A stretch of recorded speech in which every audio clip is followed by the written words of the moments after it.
I've been thinking about this. There's something that's been going on for centuries. At one point, we had all of these great conquerors. Alexander the Great, Catherine the Great, and Peter the Great, and Genghis Khan, Attila the Hun, Julius Caesar. He kicked some serious ass. Timur, also known as Tamerlane, or could be pronounced Tamerlane, which is the complete opposite of what this guy's all about. He was anything but tame. He was a Turkish Mongol conqueror. He's basically following the footsteps of Attila and Genghis. They're tough shoes to fill. And then Ottomans were Turkish later, so there was something in the water in those countries. Yeah, that made them evil, destructive, and just totally crazy. Alright, yeah. So, anyway, he was a Turkish Mongol conqueror. He founded the Timurid Empire in and around modern-day Afghanistan, Iran, and Central Asia, which, as we know, a lot of that area is not exactly known for its calmness and tameness. He was undefeated in battle, reminders of Attila and Genghis and Julius. He is widely regarded as one of the greatest military leaders and tacticians in history, as well as one of the most brutal and deadly. Which makes me wonder why most of us haven't really actually heard of him. I mean, I'm just saying, we've heard of Genghis Khan, we've heard of Attila the Hun, we've heard of Julius Caesar, we've heard of all of these guys, but Timur, maybe it's because his name is kind of hard to pronounce. Nobody is exalted him and used I'm going to bring this guy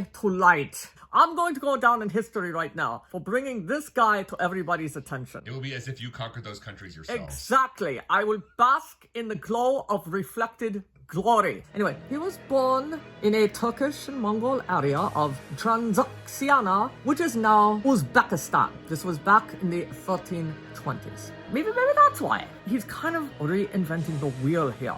Yeah, been there, done that. Attila, Genghis, and now Timur. It's like, he wasn't born early enough. And also, it sounds like, Timur. Like somebody whose whole purpose in life is for peace and control. Well, it was for control, but not control in a peaceful way. Not like, I'm going to take these wild, savage animals and I'm going to tame them and control them.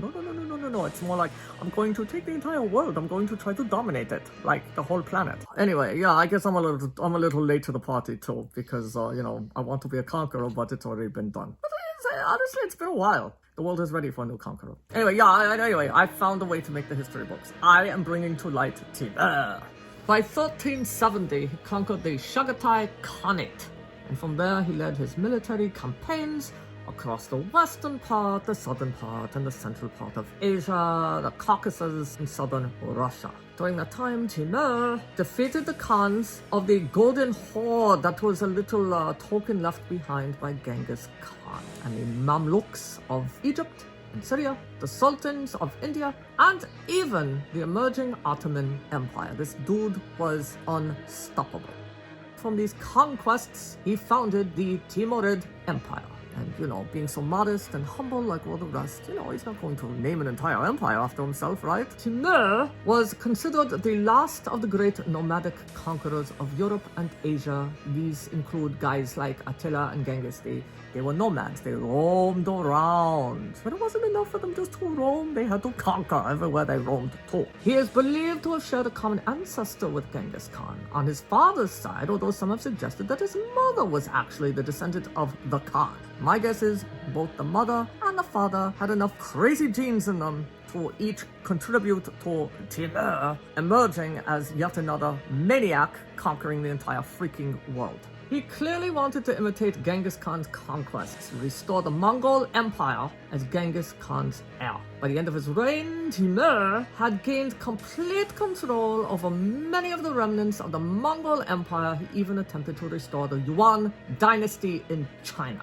Timur's armies, like Attila's, were multi-ethnic. They were feared throughout Asia, Africa, and Europe, places where his campaigns laid waste. His military campaigns, they caused the deaths of millions of people. Once again, greatness is synonymous with how many people you kill. That's how you make the history books. Of all the areas he conquered, Khwarezm suffered the most. Well, what is Khwarezm? They're in the wrong place. That's a hotbed for ass-kicking It is. and getting one's ass kicked. Khwarezm, in this way, most definitely imitated Genghis, because Khwarezm is the place where there was tons of Genghis Khan ass kicking.